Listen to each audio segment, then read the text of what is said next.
So this is me, the art of being yourself in a world of 7 billion.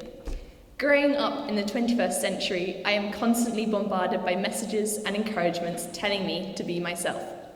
And as one of the approximately 7 million teenagers in Britain currently, it is sometimes difficult to have my own unique identity. My friend recently cut her hair, and I really like the style, but does that make me too much of a copycat if I get the same cut? A group in one of my classes used the word like literally all the time. What does it mean for me if I actually end up mimicking their speech patterns?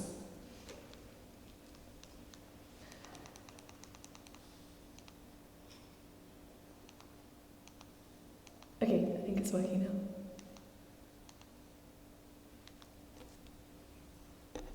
So I think one that really stands out is this: you were born an original, don't die a copy. Well, the first point of this talk is that originality is overrated. I believe that we put far too much emphasis on originality, and we forget that firstly, copying has its merits. Secondly, creativity is not the same as originality. And thirdly, being yourself doesn't require you to be a completely distinct, unique, and never-before-seen personality. So, in fact, copying and imitation of others is integral to our capacity for learning. As human beings, the way we learn is frequently through mimicking others. From around 6 months onwards, babies can learn to clap their hands by copying adults around them. And from 2 months onwards, they can mimic your facial expressions, for instance, tongue protrusions. This basic copying allows them to learn which expressions correspond to which emotions, which they can then consequently make on their own in relevant situations. It is the same for young artists. First, you sketch out the framework of how to draw and learn by copying, and then you progress and learn to mix up all these influences into something that is uniquely yours. Moreover, originality is actually a relatively modern notion, only emerging in the 18th century. Before then, marks of intelligence had been perceived as being able to hark back to previous works. So, for example, William Shakespeare, who is often lauded as the greatest English playwright, was himself a master copycat. Of his 37 plays, The Tempest remains the only plot that hasn't yet been traced back to an earlier source. So, to paraphrase Isaac Newton, we are all standing on the shoulders, or the tongue protrusions, or the doodles of those who have come before us. This brings us to the main point. There's a very clear distinction between originality and authenticity that I think we sometimes miss. Originality, we know, is not being derived from anything else, something being the first of its kind, whereas authenticity is defined as being genuine and sincere, but it might involve some degree of imitation, which is perfectly natural and often very beneficial. So, being yourself and staying true to who you are is important, but being completely natural, being completely unique, and the first of your kind is not necessary. Gaining inspirations from other ideas is something to be desired. Authenticity trumps originality. After I had decided on this topic for my talk, I did what anyone would do, and I Googled some questions around this for my research. So I looked up, is originality dead? And wonderfully, ironically, I was met with page upon page of the exact same idea I'd had. I even looked on page 10 of the Google search, and the results were still coming in. So clearly, my idea was not the first of its kind.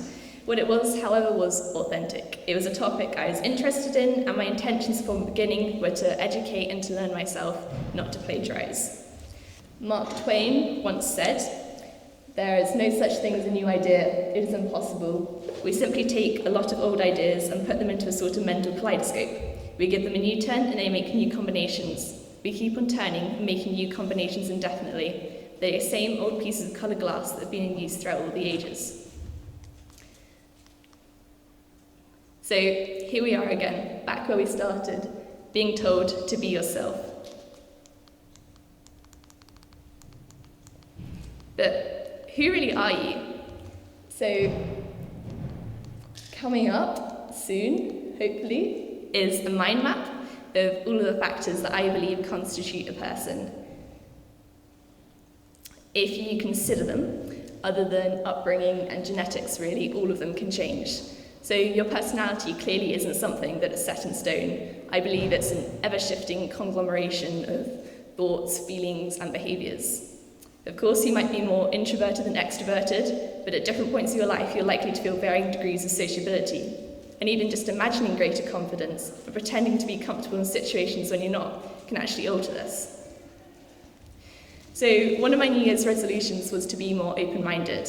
I accept who I am, I accept that I'm flawed and have many faults, but I refuse to accept that these faults should define me forever, and that they are such an integral part of who I am, they are unalterable, and that to wish to change them borders on heresy and a failure to love myself. I believe humans are inherently imperfect, but that we can only try every day to be better versions of ourselves. I am flawed, but I am not final, and what I mean by that is be yourself. Love and accept yourself, whoever that is, but always be open to change and improvement. So the final points to remember. Originality is overrated and authenticity is much more valuable. Imitation and inspiration are great, but not plagiarism. Copy to learn and be inspired.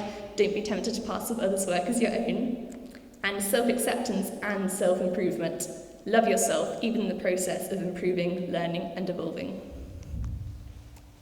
Thank you.